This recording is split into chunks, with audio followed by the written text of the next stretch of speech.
Ánimo. Bueno, pues hoy, como todos los jueves, vamos a informar sobre la decisión de no permitir la impunidad, de que si se comete un delito se investigue, se castigue y que no haya impunidad. Entonces, le corresponde al licenciado Ricardo Mejía informar. Esto se limita a la semana, es un periodo. Ya ustedes, si hay otros temas, pueden plantear. Muy bien.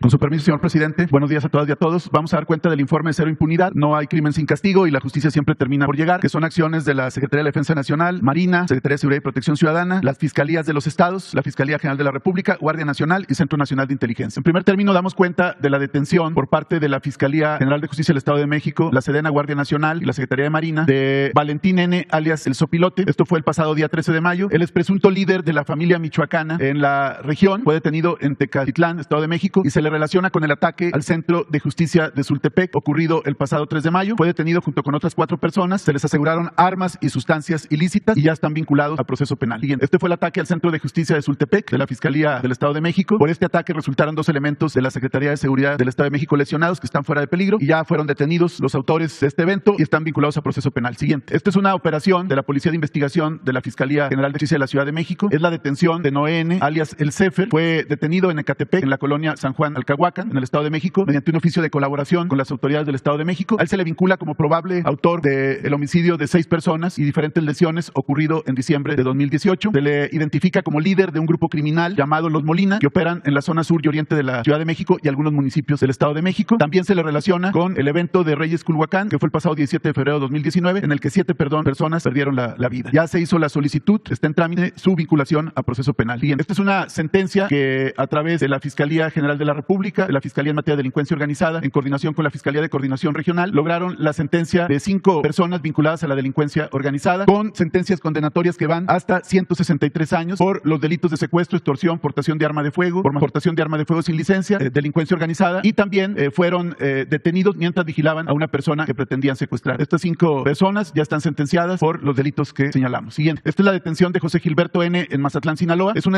operativo coordinado por la Secretaría de la Marina y apoyo en la parte legal de la Fiscalía General de la República. Lograron detener en Mazatlán, Sinaloa, mediante un seguimiento técnico pormenorizado, a José Gilberto N. Mediante la ejecución de una orden de aprehensión. Esta persona es presunto líder de personas dedicadas a la pesca ilícita de totuaba en el Alto Golfo de California, actividad que se ha vuelto importante en San Felipe, en Baja California. Ya fue puesto a disposición del Ministerio Público. Siguiente. Esta es la detención del Chay, presunto secuestrador de Michoacán y líder en una región del cártel Jalisco Nueva Generación en esa entidad. Este fue un operativo coordinado entre la Fiscalía General de Justicia de Michoacán, la de Querétaro y la Coordinación Nacional Antisecuestros. Fue detenido en Querétaro y ya está en proceso su vinculación penal. Siguiente. También aquí en la Ciudad de México, en una operación coordinada por la Fiscalía General de Justicia de la Ciudad de México, se llevaron a cabo 5 cateos en inmuebles de las alcaldías de Azcapotzalco, Coyoacán, Iztacalco y Venustiano Carranza, logrando el aseguramiento de drogas, armas y diferentes sustancias ilícitas, pero también se logró la detención de Raúl N., alias Mi Jefe, presunto líder de la Unión Tepito y principal generador de violencia en las alcaldías Cuauhtémoc, Venustiano Carranza, Gustavo Amadero, Iztapalapa, Miguel Hidalgo y Benito Juárez. Se considera como uno de los principales líderes actuales tras la detención del Betito y el Lunares y, como decíamos, está en proceso su vinculación penal. Siguiente. Estos son los cateos que se hicieron en las 5 alcaldías y aquí una muestra de lo asegurado: drogas, armas, teléfonos, entre otros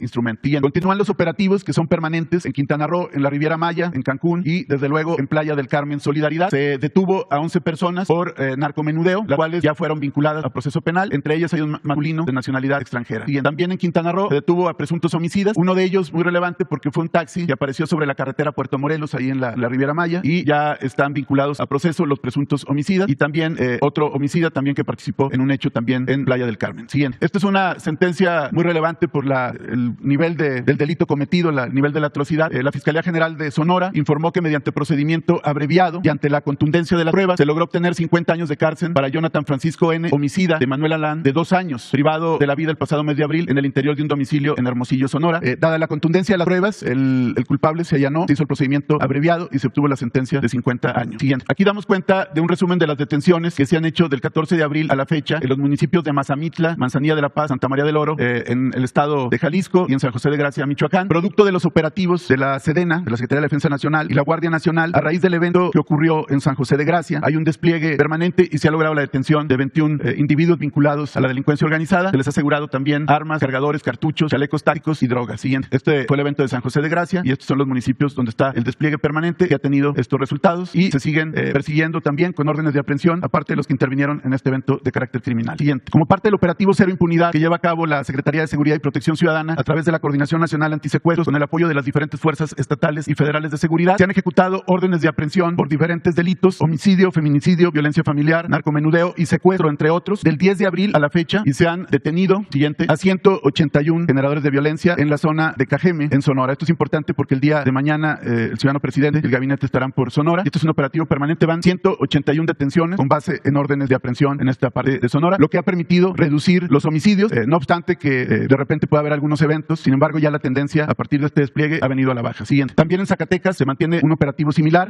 por parte de la CONACE, de la Secretaría de Seguridad y Protección Ciudadana, igual ejecutando órdenes de aprehensión por homicidio, feminicidio, violencia familiar, secuestro y narcomenudeo, entre otros. Se obtuvo la detención de 66 generadores de violencia, algunos de los cuales ya están sentenciados. Pertenecen a diferentes grupos criminales como el Cártel de Sinaloa, el Cártel Jalisco Nueva Generación, el Cártel del Noreste, o un cártel local o un grupo criminal local que se le conoce como los talibanes. Siguiente. También en Zacatecas, a partir de este despliegue, se ha logrado localizar a 8 víctimas que se habían reportado como desaparecidas o no localizadas. Esto es muy importante y en la sección Cero Impunidad vamos a estar dando cuenta porque muchas veces aparece la desaparición, pero no que ya se localizó a la persona, y es muy importante también para ilustrar que muchas veces estos eventos acontecen, pero la gran mayoría de las veces las víctimas son localizadas. Siguiente. Vamos a dar cuenta, como lo expresó el presidente hace un par de días, del estado de la colaboración que el gobierno de México lleva a cabo con el gobierno de Nuevo León y la Fiscalía de Nuevo León para el caso de Devani Susana Escobar Basaldúa, ocurrido el pasado 9 de abril en Escobedo, Nuevo León. A partir de la visita del presidente López Obrador a Nuevo León, se reúne con los padres de Devani, el señor Mario Escobar y la señora Dolores Basaldúa, y hay el compromiso de robustecer la colaboración para agotar todas las líneas de investigación, esclarecer la verdad de los hechos y que no haya impunidad. De tal suerte que ese mismo día, el pasado 13 de mayo, se tuvo una reunión donde estuvo el gobernador, el fiscal, el de la voz, los padres de Devani y la gente de la Comisión de Víctimas. Se logró el acuerdo de formalizar la colaboración mediante oficios girados a la Secretaría de Seguridad y Protección Ciudadana para buscar la colaboración del Tribunal Superior de Justicia de la Ciudad de México y la Comisión Nacional de Búsqueda y las instancias que fueran necesarias para revisar los 2 dictámenes periciales de la autopsia de Devani, uno de los cuales fue practicado por la Fiscalía de Nuevo León a través de su área pericial y otro más a petición de los padres de Devani por un perito independiente. Ambos dictámenes tienen diferencias. Uno aprecia que no hubo agresión sexual, otro aprecia que sí la hubo, y diferentes causas de la muerte, del fallecimiento de Devani. En consecuencia, lo que se busca es poder emitir una opinión técnica para poder unificar criterios de cuál fue la causa de la muerte de Devani, y también comentar que ayer en la reunión que se tuvo de seguimiento hubo la anuencia también para buscar una tercera opinión,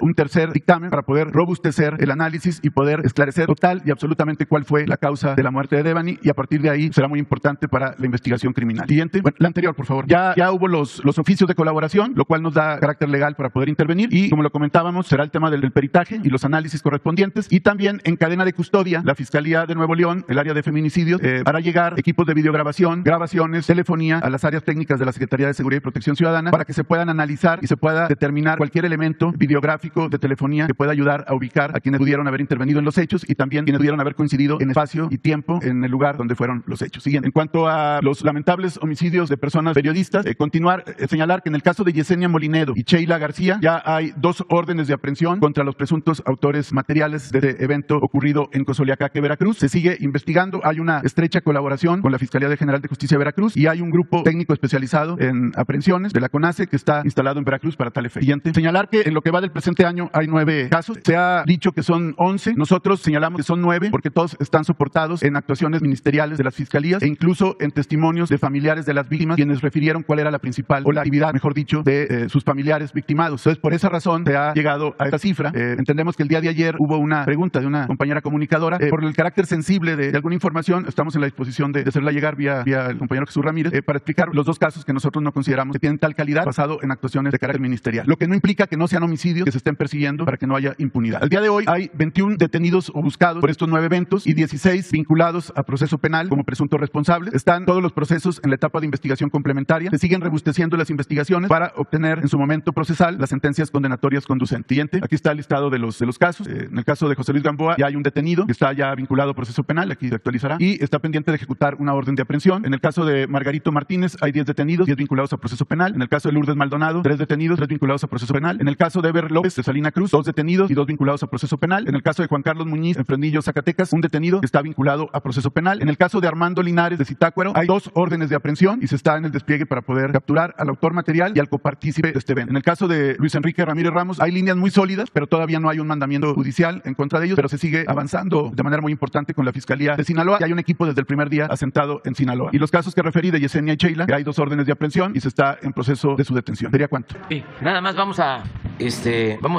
quedó pendiente un, ¿sí está? De una vez, es un compañero, para quedar ya. Y luego abrimos la compañera, sobre el tema, así, la compañera y el compañero. A ver si llegamos hasta allá. Presidente constitucional de los Estados Unidos mexicanos, su servidor Carlos Pozos, reportero de La Molécula Oficial, columnista de la revista Petróleo y Energía. Solicito su permiso, señor presidente, antes de iniciar mis 2 preguntas, para reproducir 2 audios de 1 minuto cada uno. Espero que contribuyan a la realización de la Cumbre de las Américas, de este proyecto continental, que si falla, presidente, uno de los principales beneficiarios será la potencia de China. Por ello recuerdo a un personaje, señor presidente, a la altura de Nelson Mandela, que en su momento, cito lo que dijo: López Obrador será la persona de más autoridad moral y política de México cuando el sistema se derrumbe, y con él el imperio. Me refiero al comandante Fidel Castro Ruz. Y es que en su momento, recordemos lo sucedido en la cumbre extraordinaria del 2004 en Monterrey, Nuevo León, cuando Fidel Castro conversa con Vicente Fox y quien le dijo: me acompañas a la comida y te vas. Este audio, señor presidente, nos recuerda cómo se quería hace 18 años excluir a Cuba, como ahora se le quiere volver a excluir a Cuba, Venezuela y Nicaragua del Club de los Democráticos. Y el segundo audio, señor presidente, dejó usted una tarea de buscar el audio de Ciro Gómez y Genaro García Luna. Si me permite, es una pequeña, 1 minuto le digo, de la entrevista en donde 2 ocasiones Ciro admite sus visitas al C5 para ver documentos y tomar café. Y también se observa el buen trato dado durante toda la entrevista de 25 minutos por Ciro y su equipo de trabajo. Si me permite reproducir los audios. Bueno, vámonos. Pues mira, como te estás señalando, 10, 11, 12 de la noche para que te instales y puedas de ahí descansar y estar a las 10 de la mañana. De acuerdo. Entonces ya nomás que la embajada me da la hora exacta para recibirte ahí como se debe. Sí, pero mañana te daré la hora exacta. Con la embajada hablamos. Sí, consulta para ver cómo queda esta diferenciación, no recibo. Así que no te daría mucho. Me acompañas a la comida y de ahí te regresas. Y de ahí cumple sus órdenes. Me regresas. Presidente, te agradezco muchísimo. Muy bien, presidente. Nos van a salir bien las cosas así. Yo pienso que sí. Bueno, y le doy la gracia. Igualmente, pero buscar una fórmula que sea honorable. Yo estuve cuando menos un par de veces contigo en la AFI y un par de veces en Seguridad Pública. Me invitaste a platicar, a veces hacíamos unos documentos, a tomar café. ¿Me grababas? Nunca tuvo contacto con ningún miembro de la delincuencia organizada, ni una reunión privada, ni una llamada telefónica, ninguna comunicación. Nunca. ¿Como director de la AFI? Como parte de estrategia de contacto, nunca. Y además, yo he hecho pensarlo más. ¿No tenías un equipo que buscaba algún acercamiento para obtener información? Nunca. A ver, ¿qué quieres enfrente? Para que... Nunca. Así, claro, nunca. Pues esos serían los 2 audios, señor presidente. Presidente de todos los mexicanos, el lunes salió a medios el líder de la central de la FEDSE, Joel Ayala Almeida, y dijo que la Federación de Sindicatos de Trabajadores al Servicio del Estado, que suman 82 sindicatos, exigen respeto a la autonomía sindical en los procesos de revocación de dirigencias como usted lo ordenó. Y el mismo Joel Ayala le pide se sancione a las autoridades y funcionarios que intenten tener injerencia en los procesos de la realización de la renovación de nuevas dirigencias de sindicatos, como es el del sindicato del ISSSTE. La pregunta es, señor presidente, ¿qué le responde usted a estas exigencias y si dará usted alguna indicación a la Secretaría del Trabajo? Y en ese mismo sentido, presidente, preguntarle si existe económica y financieramente la probabilidad de un incremento salarial a los trabajadores al servicio del Estado. Esa sería mi primera pregunta. Bueno, los procesos para elegir a los dirigentes de los trabajadores tienen que ser democráticos. Voto libre, directo, secreto, y no debe de intervenir más que el trabajador. Ellos son los que van a decidir, ni líderes ni autoridades. Y hasta ahora, a pesar de la complejidad y de la mala costumbre, así se han venido renovando las dirigencias sindicales. Y yo espero que continúe de esa forma. Depende mucho de los trabajadores, porque ya no hay la excusa de que desde el gobierno prefieren a fulano, a merengano, a perengano, fulano, mengano y perengano. Ya aquí no hay preferencia, como era antes, que el líder sindical lo nombraban desde el gobierno. Esto lo digo por los jóvenes, a lo mejor los jóvenes no tienen esta información. Y lo otro es que también los líderes eran los que decidían, los llamados líderes charros. Eso cuando había reelección y tenían que formalmente que poner a alguien como pantalla, como palero, y ellos seguir dominando. Eso ya no, pero depende del trabajador. Tiene la gente que asumirse como buenos ciudadanos, pegarse una sacudida y decir, ya no quiero ser manipulado. ¿A dónde te llevan? Ya no. Cada ciudadano, cada persona, libre, voto libre, secreto, lo que diga la conciencia. Y en el caso de los aspirantes, pues que ofrezcan y cumplan ayudar a los trabajadores, porque en la mayoría de los casos los trabajadores ni siquiera conocen a los dirigentes, no saben quiénes son sus dirigentes. Ahora en la reforma laboral se logró también, y es algo importante, que antes de que firmen un contrato colectivo, los dirigentes, ese contrato colectivo se pone a consideración de los trabajadores, para que no firmen a espaldas de los trabajadores algo que les perjudique. Son de los avances que se han registrado. Entonces coincido con el dirigente Joel Ayala de que en libertad y que ningún funcionario participe. ¿Y la posibilidad de un incremento incremento a los trabajadores Sí. del servicio del Estado? Ya empezamos con los maestros. Vamos a continuar con los soldados, marinos, policías.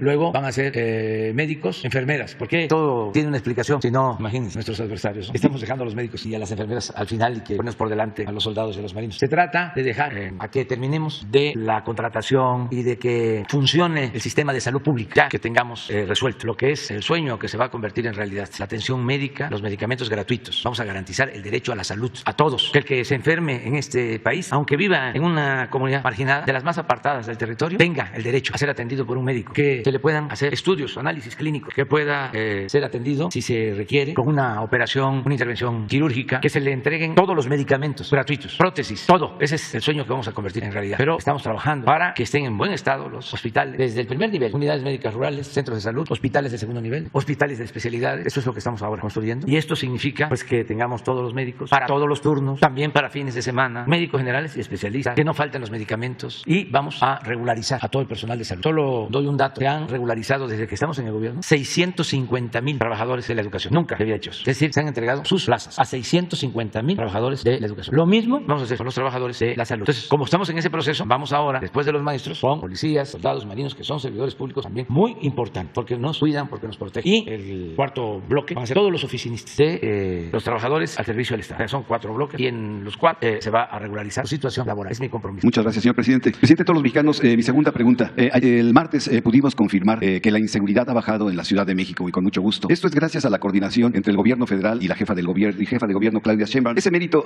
también sería un logro, creo yo, de la titular de Seguridad, Rosa Isela Rodríguez, y del secretario de Seguridad capitalina, Omar García Harfuch. La pregunta es, señor presidente, ¿cuál es su opinión al respecto del trabajo que ha hecho el titular de la Secretaría de Seguridad capitalina, Omar García Harfuch, así como de Rosa Isela, y qué calificación le da a estos dos funcionarios, y también qué calificación le daría al actuar, al desarrollo en estos 3 años, 5 meses a su gabinete legal y ampliado? Bueno, en materia de seguridad es notorio el avance en la Ciudad de México. Es de las ciudades más seguras. Se dijo y se puede probar que es más segura que varias ciudades de Estados Unidos. La Ciudad de México es más segura que Nueva York. Yo sé que esto no les va a gustar a nuestros adversarios, pero como ya no se enojan tanto, antes se ponían coléricos, ahora ya no tanto, ya no hay que enojarse para nada.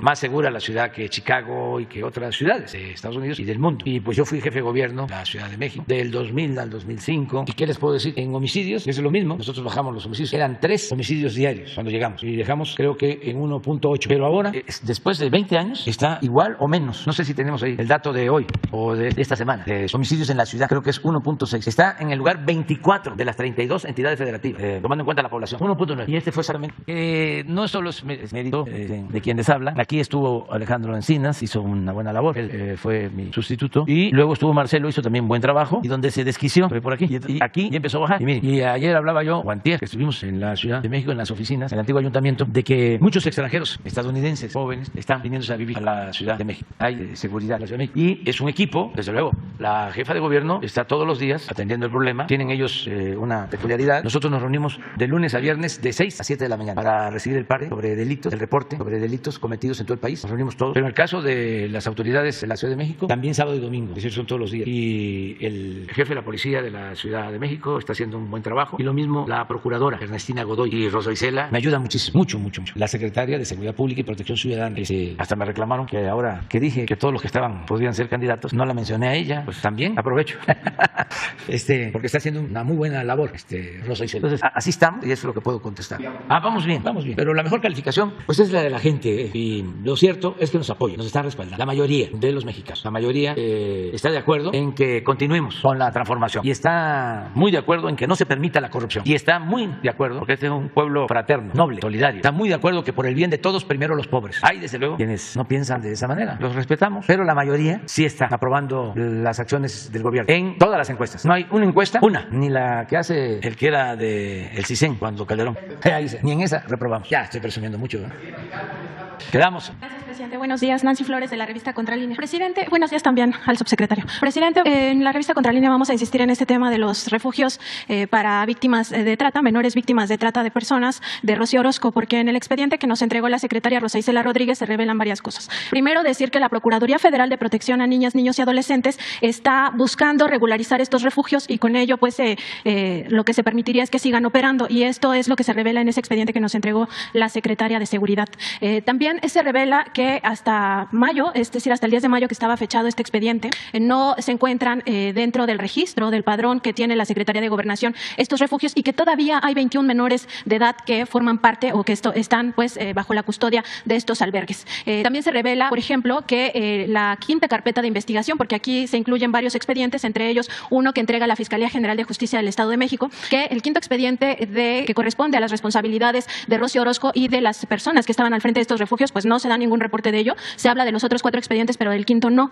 Y se revela también que la Secretaría de Gobernación no ha entregado información de estos refugios a la Procuraduría Federal de Protección a Menores. Entonces, preguntarle, porque aquí lo que se nos dijo, tanto la Secretaria de Seguridad como el Secretario de Gobernación, es que todavía no estaba decidido qué iba a pasar con estos refugios, porque eso todavía se estaba discutiendo en la mesa interinstitucional. Y pues lo que estamos viendo en los hechos es que la Procuraduría Federal de Protección a Menores pues ya está tratando de legalizar estos refugios y con ello seguir permitiendo que operen en el país. También lo otro que queríamos preguntarle es si la Secretaría de Salud y el DIF nacional, porque la Procuraduría de Protección a Menores depende del DIF nacional, que a su vez depende de la Secretaría de Salud, pueden hacer una evaluación de si realmente ese es el camino conducente para ya mejorar la situación. Se revela en este expediente que fue hasta marzo de 2022 cuando se certificó al personal de estos refugios, es decir, se sigue comprobando lo que ya había dicho en su momento la Comisión Nacional de los Derechos Humanos en esta recomendación 72/2022, de que pues no tienen personal capacitado, o al menos no lo tenían hasta marzo pasado, y que pues estos menores no sabemos cuál es su situación actual, cuando en el pasado pues lo que nosotros descubrimos en esta investigación es que los niños quedaban abandonados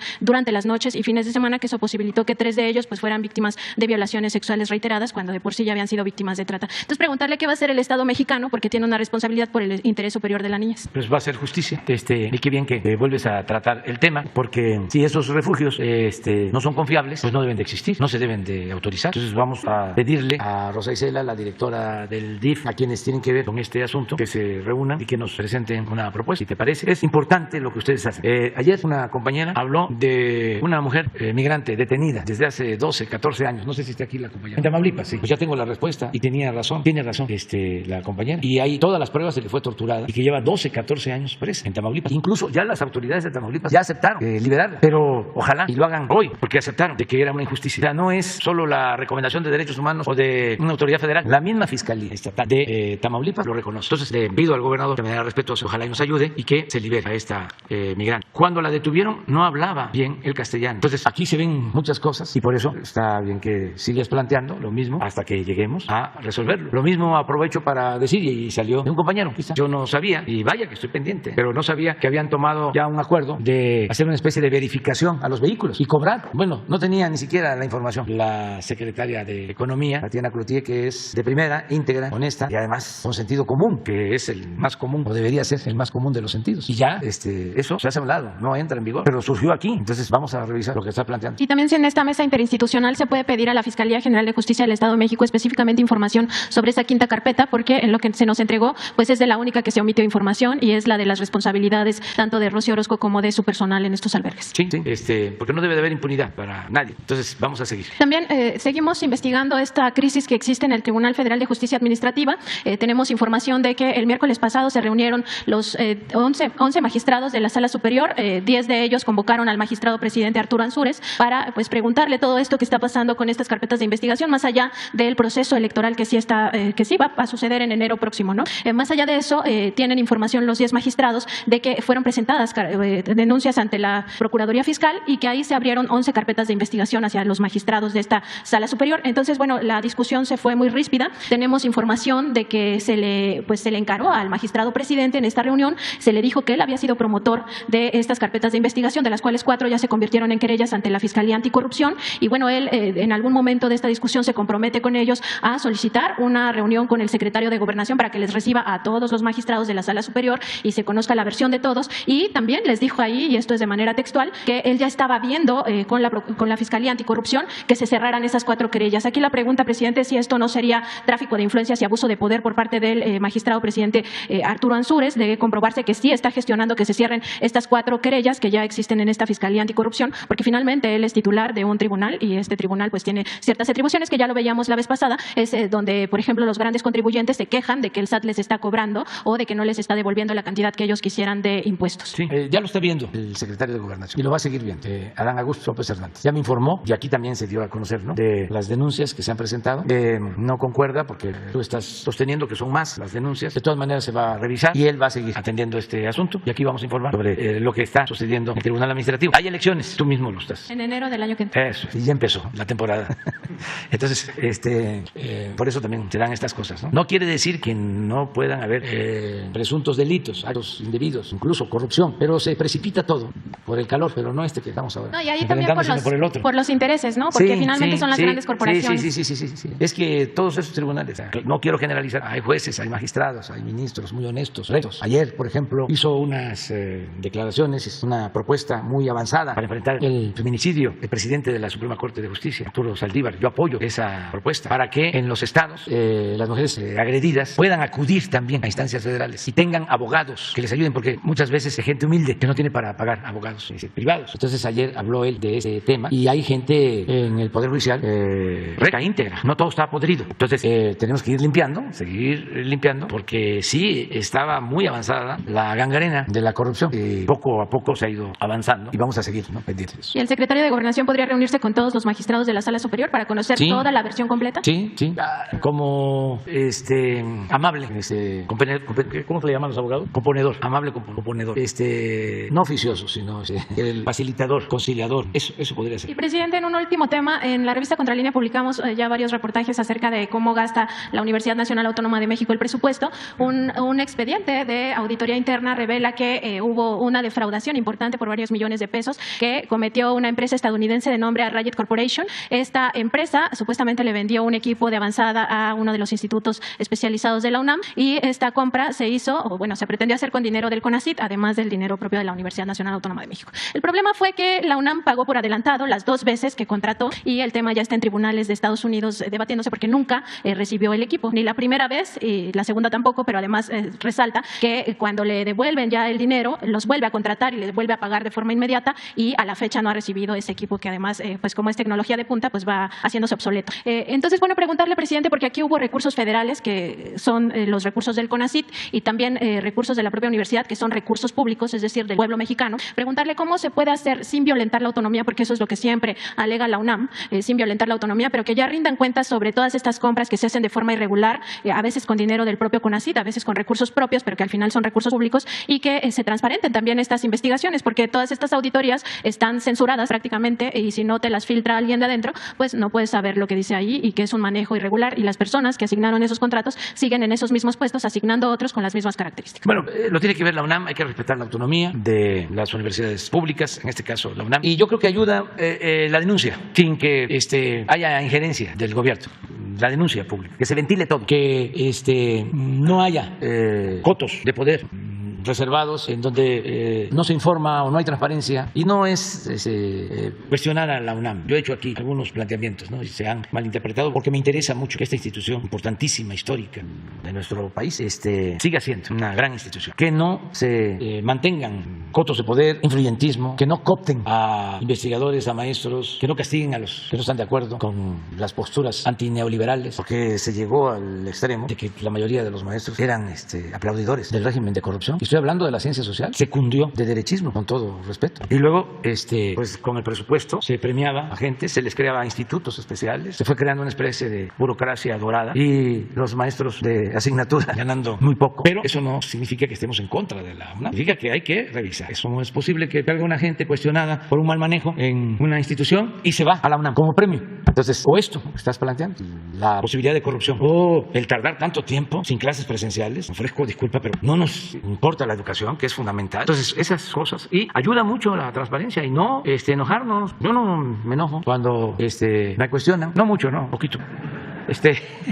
Pero no enojarnos, vamos a buscar una sociedad mejor. Y ayuda mucho el que no se oculten las cosas, el que haya transparencia. Esta es una regla de oro de la democracia. Aquí tratamos, si se acuerdan, de un fraude en Pemex, no sé si ustedes lo trataron, de esta empresa famosa, Vitol. Y se les hizo fácil porque se arreglaron en Estados Unidos, pagaron en Estados Unidos, o llegaron a un acuerdo en Estados Unidos, y luego vinieron con nosotros a decirnos, vamos a reparar el daño, les vamos a pagar el daño. Sí, lo aceptamos. Pero ¿quiénes fueron? Los que extorsionaron, los que recibieron los moches. No es que no podemos decirlo. Pues entonces no. Y les tengo una buena noticia, ya dieron los nombres.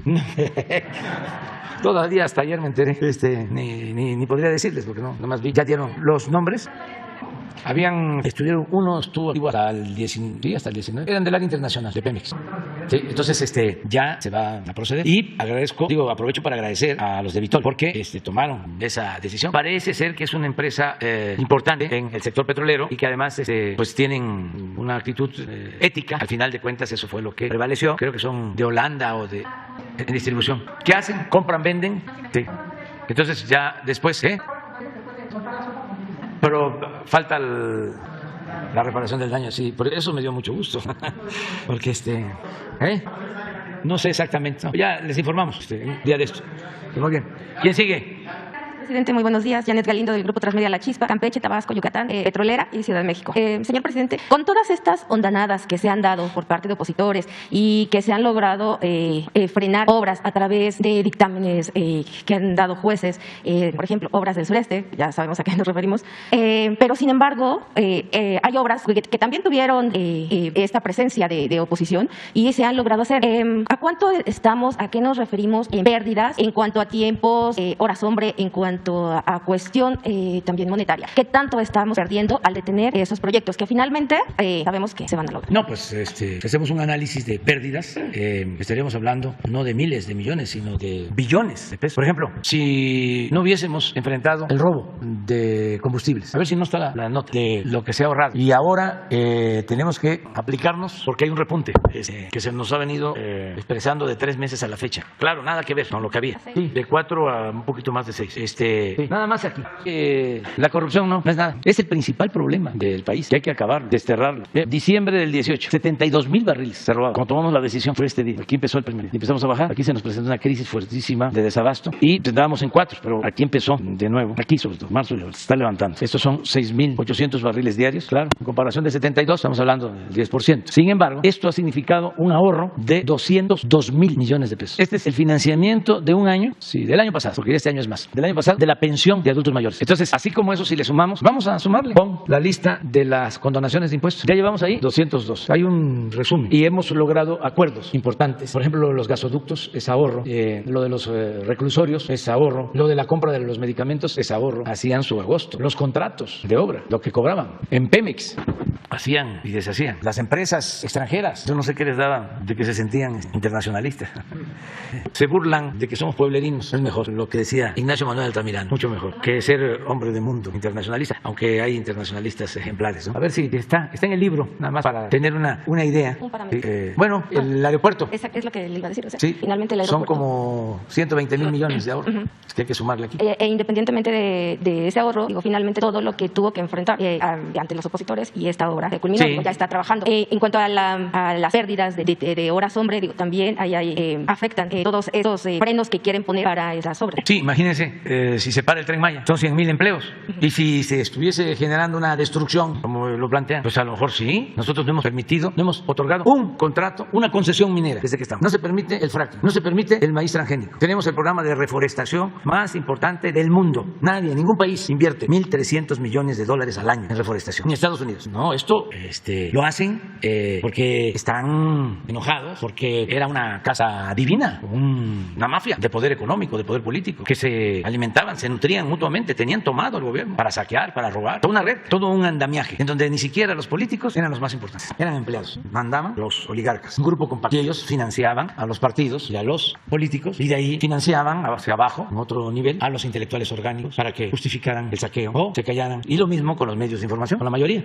En todo hay excepción, honrosas, no se puede generalizar, pero el sistema era eso, y quieren verlo así con toda la claridad, sobre todo para los jóvenes. Revisen las reformas constitucionales que se hicieron en el periodo neoliberal, de cómo entregaron los bancos y hicieron los cambios legales, de cómo entregaron las empresas, hicieron los cambios legales, de cómo privatizaron las pensiones de los trabajadores, hicieron los cambios legales, de cómo aumentaban los impuestos para el pueblo, hicieron reformas legales. Es más, pactaban las últimas reformas energéticas, entregar el patrimonio de los mexicanos, el petróleo, la industria eléctrica, bueno, las minas, las telecomunicaciones, los aeropuertos, los puertos, todo. Eso es lo que quieren que regrese, eso es lo que añoran, pero el pueblo de México es mucha pieza y la gente está muy consciente de que eso no. Ahí estaba yo viendo de cómo no dejan de actuar en la política. Ciertos potentados se fueron beneficiados con el modelo neoliberal o neoporfirista, que recibían créditos de la banca de desarrollo. Por eso no nos querían a nosotros. Ellos financiaban las campañas negras, las guerras sucias en contra nuestra. Ellos le pagaban a intelectuales, corporaciones económicas, financieras. Y todo eso está documentado. Miren cuánto es. 366 mil millones de pesos de condonación de impuestos a las grandes empresas. Y no están todas, ¿eh? Nada más si le hubiese yo seguido como iba aquí. ¿Cuánto? 200. Pues son los 11 millones de becas para todos los estudiantes pobres. La escuela es nuestra, alcanza para las medicinas gratuitas. La corrupción hay que desterrarla no solo por razones de índole moral, sino porque es mucho el dinero que se va por el caño de la corrupción. Afortunadamente ya estas empresas están pagando. Vamos a dar una buena noticia en la semana próxima. ¿Por qué no hoy? Ya va a dar una muy buena noticia, muy buena noticia. Hoy, presidente. No, eso va muy bien. Eso va muy bien. Pero vamos a administrarnos porque si no, ¿qué voy a decir después? Señor presidente, y en otro tema, con respecto al compromiso sobre el apoyo, el seguir manteniendo apoyo, en el tema del gas bienestar, ya está dentro del gas, ya está distribuyéndose dentro de la Ciudad de México, todavía faltan algunas alcaldías, pero en toda la demás república, ¿cuándo calcula o cuándo cree que ya el gas se introduzca en todos los demás estados? ¿Y cuáles serían los siguientes estados? Si tiene algún... Sí, es que estamos consolidando el sistema y además se nos presentó una situación de emergencia, que es lo de la inflación. Entonces estamos atendiendo lo de el aumento de precios y lo mejor es incrementar la producción. Entonces Pemex va a invertir más en la reparación de las plantas de fertilizantes. Necesitamos fertilizantes. Vamos a producir 2-3 veces más fertilizantes en poco tiempo porque requerimos alimentos. Entonces eso nos ha aguantado un poco, pero sí va a seguir y ya logramos con Gas Bienestar ayudar a la gente, pero también ayudamos a que se controlaran los precios porque había un descontrol, ¿se acuerdan ustedes? Y se tomaron dos decisiones. Una, el definir precios máximos y la otra decisión fue lo de Gas Bienestar y esto ayudó a mantener los precios del gas. De todas formas, vamos a continuar avanzando. ¿Y hay una inquietud por parte de la población aquí en la ciudad con respecto a cómo se va a manejar, cómo se va a realizar el proceso de chatarrización de los tanques? Sobre todo los tanques que se encuentran, los que se han conglomerado allí en la refinería 18 de marzo, allí en Azcapotzalco. La gente está inquieta porque dicen que también es un foco de contaminación o si en algún momento dado puede llegarse a dar una explosión. ¿Y qué es lo que va a pasar ahí? ¿Usted sabe algo al respecto? Es un proceso de reciclaje que se lleva a cabo. Eso nos lo podrían explicar en Pemex. Y sí ayuda lo de Gas Bienestar. No solo es el precio, sino que van yendo los cilindros. A mí me gustaría que la gente que nos esté escuchando de la Ciudad de México, de Iztapalapa, de Azcapotzalco, donde hay Gas Bienestar, las señoras que nos digan si les dura más ahora el cilindro que antes. Que me manden a decir. Sí, porque antes, cuando empezó, me mandaban a decir eso, que no solo el precio, sino que les duraba más. Entonces, a ver que me manden a decir ahora. No vaya a ser que se haya regresado a lo de antes. Muy bien. ¿Quién sigue? ¿Quién sigue? Vamos. Buenos días, presidente. Ramón Flores, subsecretario. Buenos días. Ramón Flores, del Centinela Informan de Humanoid de Inglaterra. Regresando al tema de lo que comentó la compañera Nancy Flores de Contralínea, hace unos días se le informó en el reclusorio femenil al ministro presidente de la Suprema Corte de Justicia sobre las acciones para generar delincuentes con pruebas falsas para cobrar vía las víctimas 4 millones de pesos por parte de Teresa Ulloa y Rosy Orozco. Se le otorgaron recursos federales e inmuebles que se desconoce su destino y usufructo. También hay más niños y niñas en el desamparo en estos refugios y se informó que los empleados de estos están amenazados de no denunciar lo que sucede en estos refugios. La pregunta, presidente, es: ¿la Fiscalía General de la República procederá penalmente contra Rosy Orozco para recuperar todos los inmuebles que le dio el gobierno de Felipe Calderón y hay empresas con operaciones irregulares de sus familiares? Pero sobre todo, ¿quién revisará estos refugios y rescatará a todos los menores? ¿Podrá ser Alejandro Encinas? O también aquí con el expediente que le voy a entregar, se les puede entregar al instituto para devolverle al pueblo lo robado, y si la Fiscalía General de la República va a checar esto por corrupción y trata de menores. Nos dejas el informe, es lo mismo. Se va a integrar. Son propiedades de Rosy Orozco. Sí, lo vemos. Okay. Nos entregas con Jesús los sí, documentos. Ahorita le entrego el expediente que traigo aquí abajo. Presidente, en el segundo posicionamiento, cada día desaparecen 15 menores y como ejemplo continúa sin aparecer Amalia Denise Silva Santoyo, de 3 años, y en su caso ya se tipificó como desaparición forzada en Morelos. No se legisla contra la violencia vicaria y las autoridades simplemente mandan a las madres a que se distraigan en trámites administrativos por incapacidad técnica y de personal. No se tiene un protocolo de búsqueda. El Poder Judicial o las fiscalías no quieren atender este problema de fondo. Peor aún, en el Congreso de Morelos o el Tribunal Superior del Estado de México ya hay 100,000 personas desaparecidas. Presidente, le pregunto, ¿cómo y quién atenderá este problema que daña a miles de familias en México? Por lo tanto, ¿está usted dispuesto a que su consejera jurídica genere una iniciativa para atender esto a nivel nacional, o que Alejandro Encinas y la secretaria Rosa Isela reciban a la mamá de la menor personalmente para que la localicen y que se difunda la alerta Amber de la niña, que además es autista? Y aquí también le entrego la documentación. Sí, va a estar Alejandro Encinas la semana próxima aquí con el tema de desaparecidos. Él va a explicar. Va a ser la semana próxima, es que anda en una misión y no está aquí en la Ciudad de México, pero él va a informar. No sé si tengas tú algo que plantear sobre esto. ¿Sí? Gracias. Como ustedes lo han visto en otros informes de cero impunidad, sobre todo en el caso de la Fiscalía de Oaxaca, hoy dimos cuenta de Zacatecas, sin hacer menos el tema sobre todo de menores de edad, También hemos detectado casos de abandono voluntario por problemas de carácter familiar o personal. Entonces, por eso hemos estado con algunas fiscalías requiriendo que, además de la alerta AMBER y la boleta de búsqueda, también se reporte la localización para también, sin minimizar el tema, tratar de atemperar y poder también comentar eso. También lo hemos comentado en el caso de algunos videojuegos como Free Fire también, que se contactan, salen de sus lugares y afortunadamente en estos casos han regresado con bien o han sido localizados de manera oportuna. Entonces, nosotros estamos también muy en coordinación con el subsecretario Alejandro Encinas y con la comisionada de búsqueda Carla Quintana, precisamente para estos casos. Pero hoy, por ejemplo, se dio cuenta de Zacatecas, la otra vez lo hemos hecho de Oaxaca y de otros lugares, pero en la esfera que nos corresponde tomamos nota para ayudar con las otras instancias. Gracias. Y por último, presidente, un tema parecido al de la migrante que estaba detenida, que esperemos que ya la liberen allá en Tamaulipas. También traemos un caso del señor Isidro Luis Morales Romero, toda vez que ha sido víctima de abuso de poder de las autoridades estatales, ya que se encuentra detenido ilegalmente e injustamente en la ciudad de Puebla. Su proceso es el 264-2009 y no hay una sola prueba legal jurídica que lo incrimine en el supuesto delito. Este caso es muy similar al de duda razonable. Presidente, la familia está pidiendo justicia jurídica y no sé, yo le voy a entregar aquí parte del expediente si lo pueda recibir su Consejería Jurídica o Alejandro Encinas, porque este es un caso grave. O sea, fabricaban delitos o fabricaban falsos culpables, presidente, en los sexenios anteriores. ¿Se le puede entregar este expediente para que la familia sea recibida por su Consejería Jurídica o Alejandro Encinas? Sí. Pues puede ser la consejera jurídica. Ok, muchas gracias, presidente. Muy bien. ¿A quién le corresponde? ¿A quién le corresponde? Presidente. Buenos días, señor presidente, buenos días a todos los presentes. Elías Fernández, de Noticias del Movimiento Conciencia y colaboradora del programa radiofónico Iztaccíhuatl en el Sendero de la Luna. Señor presidente, aquí en este espacio, el día 9 de julio del año pasado, expuse acerca de la enorme problemática por la sobrepoblación de perros y gatos en nuestro país. Y aunque mencioné diversos puntos ominosos por este fenómeno social que nos afecta a todos, hoy solo quiero referirme exclusivamente a las violencias extremas. Ese mismo día comenté el caso de una niña de 5 años que murió envenenada luego de comerse un pan con el que se pretendía matar a su perro en el municipio de San Pedro, Soteapan, Veracruz. Posteriormente conocimos sobre la tragedia en el municipio de Tototlán, Jalisco. Valeria, de 2 años de edad, murió porque salió a jugar, levantó una galleta que se encontraba en el piso y se la comió, como lo haría cualquier otro niño, pero la galleta tenía veneno. Alguien la dejó ahí para matar a su perro. Más tarde tuvimos conocimiento que en Santiago Ciantetianguizenco, Estado de México, envenenaron alrededor de 30 perros. En el mes de marzo pasado, en San Luis Potosí, por intentar defender a un perro que era golpeado por sus vecinos, una joven fue agredida brutalmente y tuvo que ser hospitalizada en estado grave. Y así podría seguir. Ayer mismo, un accidente en la carretera Matamoros-Victoria, en Tamaulipas, reveló el cargamento de más de 4 toneladas de perros y gatos muertos. Y siempre, en todos estos casos, prevalece la impunidad. ¿Cómo no llegar a tales extremos de violencia si el pensamiento estrecho de algunas autoridades, como las del PRI en el estado de Tlaxcala, proponen considerar a los perros como plaga? ¿Estará usted de acuerdo, señor presidente, que la política de la muerte y la violencia, en vez de ir a las raíces del problema, solo destruye una sociedad? Señor presidente, por lo antes expuesto, representantes de diversos grupos de la sociedad civil que trabajan por los derechos humanos y los derechos de los animales me han pedido si es posible entregarle próximamente una propuesta integral fundamentada en estudios serios y rigurosos, en la ética, en el humanismo y en la experiencia fruto de una labor de décadas que han llevado a cabo estos grupos. La crueldad contra los animales erróneamente aún sigue siendo un tema minimizado en relación con los asuntos de seguridad y paz social, cuando ya está demostrada la relación que existe entre crueldad animal y criminalidad, lo que seguirá ascendiendo mientras no se apliquen políticas públicas transversales y preventivas. Dicho proyecto quizás sea de interés para la Secretaría de Seguridad y Protección Ciudadana. ¿Alguna respuesta para estas asociaciones que además ahora le piden se investigue sobre el macabro origen y destino de las 4 toneladas de cadáveres de perros y gatos que se dirigían a Estados Unidos? ¿Alguna respuesta para estas organizaciones que quieren proponer? Bueno, que vamos a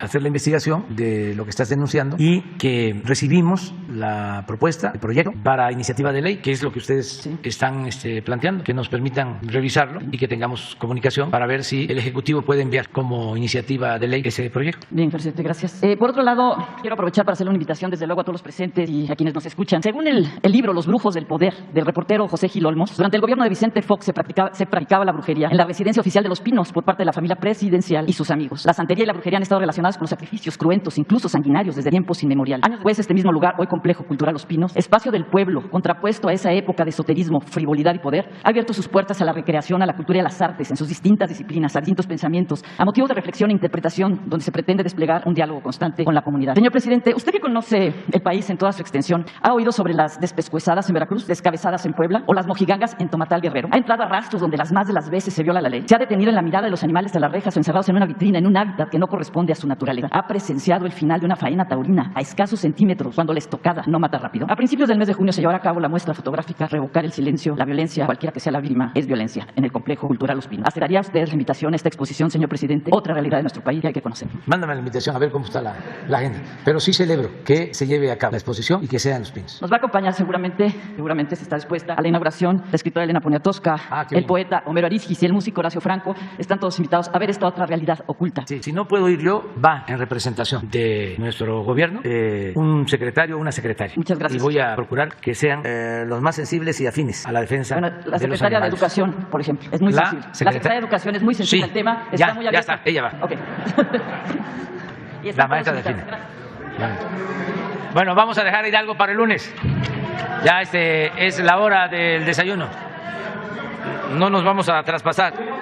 Miren, Elenita, un abrazo cariñoso, la queremos mucho, es un ángel, es una gran escritora de primer orden, una extraordinaria escritora, pero además con dimensión social, desde años, desde el 68. Miren, no voy a poder asistir a su homenaje, pero es sin duda la mejor escritora de México. Y ofrezco disculpas para que no hayan celos y sentimientos, pero se conjugan dos elementos, ¿no? El trabajo intelectual y el amor a la gente, el amor a los demás. Y eso es muy difícil, porque hay grandes escritores, mujeres y hombres, pero no le tienen mucho amor al pueblo. Y hay quienes también le tienen mucho amor al pueblo, pero no escriben bien. Digo, y aquí son las dos cosas. De las que estamos muy contentos de que Elenita sea homenajeada. La queremos mucho, mucho, mucho. Sí, es que vamos a Sonora. Vamos a estar en Sonora. Pero sí me va a representar. Genaro Villamil me va a representar. Bueno, y terminamos. Está aquí con nosotros Cristian Rodríguez, que es colaborador de mi amigo Melechón, que lo invitamos para estar. Un abrazo para nuestro amigo, que lo queremos mucho por todo su trabajo en la Asamblea Nacional Francesa. Muy bien, nos vemos entonces mañana. Nos reunimos ayer, platicamos por teléfono con los representantes del Congreso, del Departamento de Estado. Se están haciendo reuniones conjuntas. Yo espero que hoy o mañana tengamos ya una respuesta. ¿Qué puedo decir? Que hay un ambiente de mucho respeto en las pláticas, que le tenemos confianza y afecto al presidente Biden y que pues queremos que se tome en cuenta la propuesta de no excluir a nadie. Vamos a esperarnos. Tengo confianza en el presidente Biden. Es el momento de un gran viraje. Es el momento de iniciar una etapa nueva en las relaciones de los países de América. Y va a ser un ejemplo para el mundo. Y solo lo puede hacer el presidente Biden. Y por eso no descarto la posibilidad de que se logre este acuerdo. Desde luego, ustedes saben, no es nada fácil. Son cuestiones muy complejas, porque son cambios de políticas viejas que datan de más de 2 siglos y que se alentaron con la Guerra Fría. Pero tenemos que relacionarnos de manera distinta en América, en el mundo, y hacer a un lado la confrontación, y hacer a un lado la guerra, y buscar la relación de amistad entre los pueblos, y evitar que por las malas decisiones de los políticos sufran nuestros pueblos. Estamos obligados a actuar con responsabilidad. Y hay veces que asuntos verdaderamente intrascendentes los sitúan los políticos o los grupos de intereses creados por encima de todo, los elevan a rango supremo. Y por lo general tiene que ver con lo ideológico, con lo dogmático, con el fanatismo. Creo que ayer lo dije y por eso lo voy a repetir. Ni modo que Cuba esté pensando en invadir a Estados Unidos, o que Estados Unidos esté pensando en invadir a México, o a Cuba, o a Guatemala, o que Chile le declare la guerra a Bolivia por diferencias de límites. Pues no. Y no cometer más errores como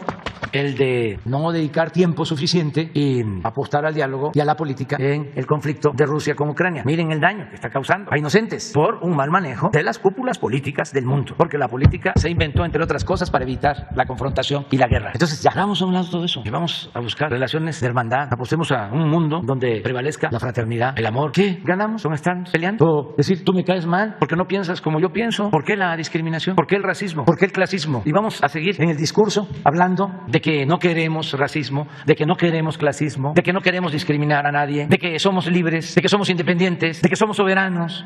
Pero en los hechos demostramos lo contrario. Por eso es muy importante este momento y tengo confianza de que se dé el ejemplo, que América dé el ejemplo, toda América. Ni siquiera hablo en la expresión de Martí, de nuestra América, hablo de todo el continente americano. Entonces vamos a esperarnos, ya vamos a saber. Pronto se sabrá. Nos vemos, hay que desayunar.